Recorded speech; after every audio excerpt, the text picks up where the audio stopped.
Avez-vous déjà ressenti cette lourdeur dans les jambes avant même que la journée ne commence? Cette sensation de lourdeur qui semble venir non seulement du corps, mais aussi de l'esprit, comme si chaque pas exigeait plus d'énergie que vous n'en avez? Vous pensiez peut-être qu'il s'agissait simplement de fatigue, d'une routine passagère, mais le corps exprime ce que l'âme tente de dissimuler. Et si je vous disais qu'il existe une méthode simple et naturelle pour redonner force, légèreté et vitalité à vos jambes, et, par la même occasion, à votre vie? Bonjour, je suis Dr Livia Torres aujourd'hui. Je souhaite vous guider sur le chemin de la reconnexion avec votre corps. Car renforcer ses jambes, c'est bien plus que tonifier ses muscles. Il s'agit de reconstruire les fondations qui vous soutiennent, la pierre angulaire de votre histoire. Vos jambes sont le symbole de votre parcours. Elles vous portent lorsque tout semble insurmontable.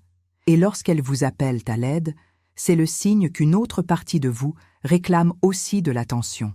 Nous vivons à un rythme effréné, toujours en course contre la montre, oubliant que le corps n'est pas une machine. Il est le reflet de nos sentiments, de nos pensées et de nos choix quotidiens. Combien de fois êtes-vous rentré chez vous épuisé en vous promettant de mieux prendre soin de vous le lendemain? Et combien de fois ce demain n'est jamais arrivé? La vérité, c'est que le corps réclame les soins que l'esprit remet à plus tard. Mais il existe une autre voie. Une voie où chaque respiration, chaque repas, chaque pause devient un petit choix pour la guérison. Et c'est là que la transformation commence. Lorsque vous décidez de prendre soin de vos fondations, de vos jambes qui vous soutiennent, du flux qui maintient l'énergie vivante en vous, par de petits ajustements, par une alimentation adaptée, par la pleine conscience. Dans les prochaines minutes, je vais vous montrer comment de simples choix peuvent renforcer non seulement vos muscles, mais aussi votre équilibre, votre circulation et votre joie de vivre. Car lorsque le corps trouve la stabilité, l'esprit trouve la paix, et c'est là que naît la véritable force. Si ce message vous parle, aimez cette vidéo et abonnez-vous à la chaîne. Ensemble, nous pourrons ainsi diffuser plus de légèreté, d'équilibre et de santé dans le monde entier. Et pour finir la journée, je vous dévoilerai une astuce pratique, simple mais profondément transformatrice, qui vous permettra de retrouver force et liberté dans vos jambes et dans votre vie. Combien de fois vous est-il arrivé de vous réveiller fatigué avant même que la journée ne commence? Le réveil sonne, votre corps se lève, mais votre âme reste endormie. Vous préparez un café, vous vous regardez dans le miroir et vous pensez « si seulement j'avais plus d'énergie ».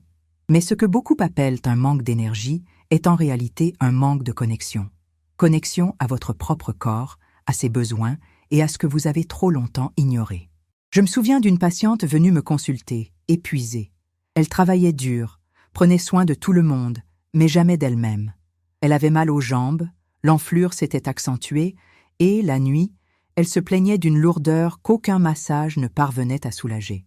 Pendant la consultation, elle a pleuré et a exprimé ce que beaucoup d'entre nous ont déjà ressenti. Je ne me reconnais plus. Cela m'a profondément touchée, car son corps ne réclamait pas seulement de la force. Il demandait des soins, du repos, de l'attention. Et peut-être que, en ce moment même, votre corps en a besoin lui aussi. Nous vivons à un rythme qui nous apprend à ignorer les signaux d'alarme. Nous croyons que se reposer est une perte de temps, que prendre soin de soi est un luxe et que le corps peut tout endurer. Mais la vérité est que le corps ne prospère pas en terrain aride. Ignorer la fatigue, c'est s'exposer à la douleur. Ignorer ses émotions, c'est exprimer ses tensions, son anxiété et ses insomnies. C'est comme essayer de courir avec les pieds liés. Mais il existe une autre voie, un retour à la simplicité, où prendre soin n'est pas une obligation, mais un acte d'amour. Imaginez commencer la journée non pas dans la précipitation, mais en pleine conscience. Avant le téléphone, avant les tâches, juste un instant pour respirer profondément, étirer les jambes, sentir l'air entrer. C'est le premier pas, petit mais puissant, pour dire à votre corps « je vous écoute ». Aujourd'hui, voici mon invitation. Avant de vous lancer dans l'action, asseyez-vous un instant et sentez vos jambes toucher le sol. Ressentez le soutien, le contact, l'ancrage qui vous porte. Respirez profondément et exprimez votre gratitude. C'est simple, mais c'est transformateur. Car lorsque vous vous reconnectez à votre corps, tout se réorganise. L'esprit s'apaise, le cœur se calme et l'énergie cette énergie qui semblait perdue se remet à circuler. Vous n'avez pas besoin de tout changer d'un coup. Il suffit de commencer. Aujourd'hui, avez-vous déjà remarqué comment le corps s'exprime même dans le silence? Parfois, il murmure sous forme de légère douleur. D'autres fois, il hurle de fatigue, une fatigue qui s'obstine à revenir, même après une nuit complète de sommeil. Il est curieux de constater que nous cherchons à guérir notre corps, mais oublions d'écouter ce qu'il essaie de nous dire. Chaque tension, chaque lourdeur dans les jambes, chaque respiration courte est un appel discret à l'attention, une conversation qui commence à l'intérieur. Le stress, par exemple, ne se limite pas à l'esprit. Il s'installe dans les muscles, provoque des raideurs dans les épaules et donne l'impression que le corps a perdu sa fluidité. Le cours naturel de la vie est interrompu, et ce qui était léger devient un effort. Lorsque vous avez les jambes lourdes, il peut s'agir de bien plus qu'une simple mauvaise circulation. Cela pourrait être l'accumulation d'émotions qui n'ont pas pu s'exprimer. Y avez-vous déjà pensé? Et si le corps essayait simplement de traduire ce que le cœur a gardé enfoui trop longtemps? Fermez les yeux un instant et imaginez le sang circuler dans votre corps. Visualisez ce courant rouge transportant l'oxygène, l'énergie, la vie. Imaginez maintenant ce courant ralentir, s'épaissir, comme si quelque chose l'empêchait de circuler. C'est ainsi que le stress agit. Il bloque le mouvement naturel de la vie en nous. Mais lorsque vous vous autorisez à respirer consciemment, le flux reprend. La respiration est le premier remède. Elle libère ce qui était emprisonné. Combien de fois par jour prenez-vous le temps de respirer profondément? Je ne parle pas de la respiration automatique, mais de celle qui vous fait sentir l'air emplir votre poitrine et, l'espace d'un instant, ralentir le temps. Essayez maintenant. Inspirez profondément. Retenez votre souffle pendant 2 secondes. Expirez lentement. Remarquez la réaction de votre corps. C'est comme si, l'espace d'un instant, tout retrouvait son équilibre. Dites-moi en commentaire, qu'avez-vous ressenti pendant cette pause? Peut-être que l'équilibre que vous recherchez ne réside pas dans de grands changements, mais dans les pauses que vous ne vous êtes pas encore accordées. 1 minute de présence peut transformer 1 heure d'angoisse. Un geste d'attention peut métamorphoser une journée entière. Le corps ne désire pas la perfection. Il a besoin d'attention. Et lorsque vous la lui offrez, quelque chose change. Vos jambes s'allègent, votre esprit s'apaise, et votre âme, enfin, respire. Aujourd'hui, regardez votre corps avec bienveillance. Il n'est pas votre ennemi, il est votre miroir. Il vous montre chaque jour ce qui a besoin de plus d'amour, de plus de pause, de plus de vous-même. C'était en fin d'après-midi quand j'ai aperçu une femme assise sur un banc, se massant les jambes. Le soleil dorait sa peau, et il y avait quelque chose dans ce geste qui a attiré mon attention. Ce n'était pas de la fatigue, mais de la bienveillance. Elle faisait des mouvements lents, respirait profondément et souriait, comme si elle dialoguait avec son propre corps. En m'approchant, je l'ai entendue murmurer « Aujourd'hui, j'ai appris à être reconnaissante envers mes jambes qui me portent encore. » Ces mots m'ont marqué. Combien de fois ne prenons-nous conscience de la valeur de notre corps que lorsqu'il nous appelle déjà à l'aide? Le corps est sage, mais nous avons oublié comment l'écouter. Quand l'esprit s'emballe, le cœur peine à suivre, et les jambes, pauvres jambes, finissent par tout supporter. C'est en elles que la fatigue s'accumule, que les émotions nous submergent quand la tête n'en peut plus. Avez-vous déjà remarqué comment, les jours d'anxiété, vos jambes tremblent, vos pieds s'agitent et qu'il vous semble impossible de vous détendre? Le corps parle. Il l'a toujours fait. C'est nous qui restons silencieux. Il y a un fait curieux. Le sang des jambes doit lutter contre la gravité pour retourner au cœur. Il remonte, petit à petit, propulsé par le mouvement. Et je pense toujours à quel point cela ressemble à la vie. Parfois, pour retrouver son équilibre, il faut faire des efforts, de la patience, du mouvement. Rester immobile, c'est laisser le flux stagner. C'est pourquoi marcher, s'étirer, respirer. Ce ne sont pas de simples habitudes physiques, ce sont des rituels de reconnexion. Je me souviens d'un patient venu me voir, se plaignant d'avoir les jambes lourdes, mais surtout d'un regard pesant. Nous avons découvert qu'il passait des heures en silence, refoulant tout. Peu à peu, il a commencé à marcher en fin d'après-midi, toujours en silence, mais cette fois, un silence apaisant. La lourdeur s'est atténuée. Et quand je lui ai demandé ce qui avait changé, il a répondu « Docteur, je n'ai pas cessé de ressentir. J'ai simplement appris à laisser mes émotions s'exprimer. Ah, peut-être est-ce là ce que le corps tente de nous enseigner. Que le poids ne repose pas toujours sur les jambes, mais aussi sur les émotions que nous nous obstinons à porter seuls. L'épuisement physique est souvent un appel à une pause émotionnelle. Et le mouvement, le simple fait de se lever, de s'étirer, de respirer en pleine conscience, est la façon dont le corps se souvient que la vie continue de palpiter. Aujourd'hui, considérez vos jambes non pas comme une simple partie de votre corps, mais comme le symbole de votre parcours. Elles vous ont soutenu dans les moments difficiles, elles vous ont emmené là où votre cœur pensait que vous ne pourriez jamais aller. Elles sont la preuve vivante que, même fatiguées, vous continuez. Et peut-être qu'elles ont simplement besoin maintenant d'un peu de ce dont nous avons tous besoin, de légèreté, de gratitude et de repos. Longtemps, nous avons cru que la force résidait dans la résistance, tenir bon, continuer même quand le corps implorait le repos.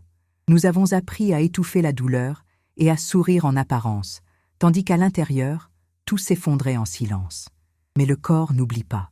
Il se souvient de chaque nuit blanche, de chaque inquiétude refoulée, de chaque « je prendrai soin de moi plus tard », jamais tenu.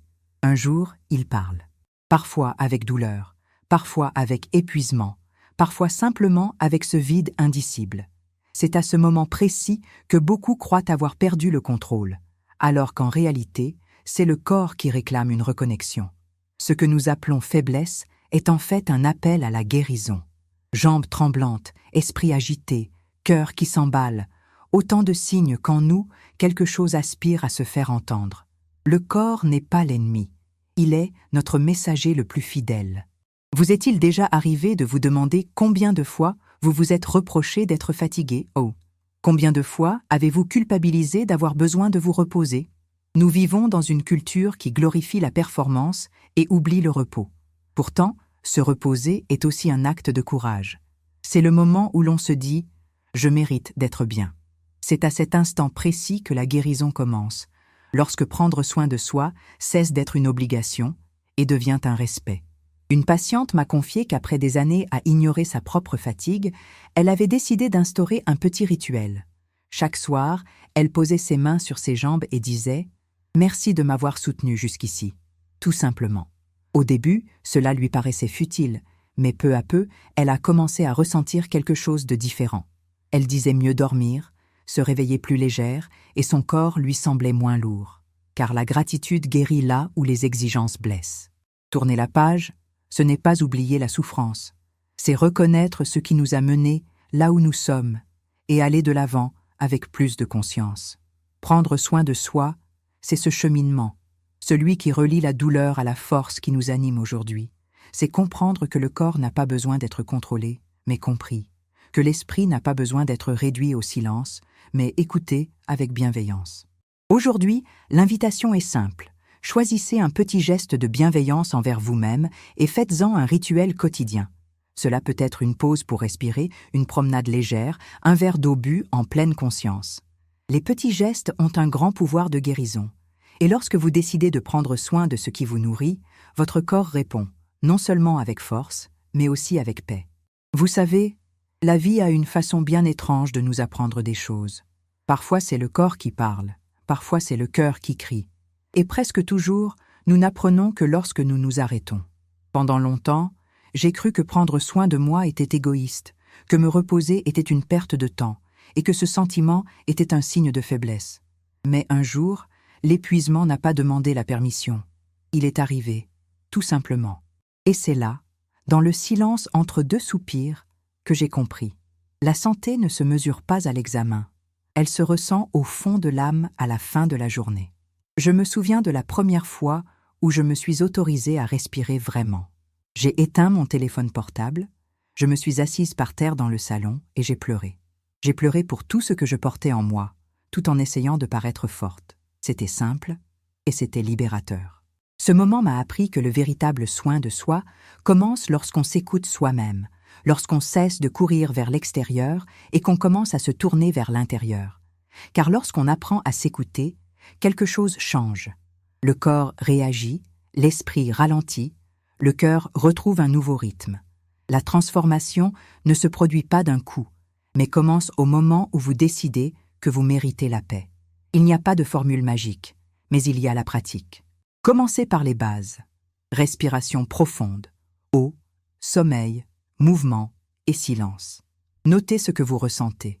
Soyez reconnaissant pour les petites victoires. Comprenez que la santé n'est pas la perfection, c'est la présence. À chaque choix conscient, vous vous rapprochez d'une version plus légère, plus entière et plus vibrante de vous-même. Imaginez-vous vous réveiller et sentir que votre corps et votre esprit sont en parfaite harmonie. Que vous n'avez plus besoin de lutter contre vous-même. Il vous suffit de marcher avec bienveillance. Voici le véritable équilibre, lorsque prendre soin de soi cesse d'être une obligation et se transforme en amour. Si cette vidéo vous a touché d'une quelconque manière, c'est peut-être parce que vous aussi, vous êtes prêt à prendre un nouveau départ. Prenez soin de vous avec la même attention que vous portez aux autres. Et si vous souhaitez me rejoindre dans cette aventure, abonnez-vous à la chaîne, aimez cette vidéo et laissez un commentaire ci-dessous. Quel petit geste de bien-être avez-vous fait aujourd'hui ?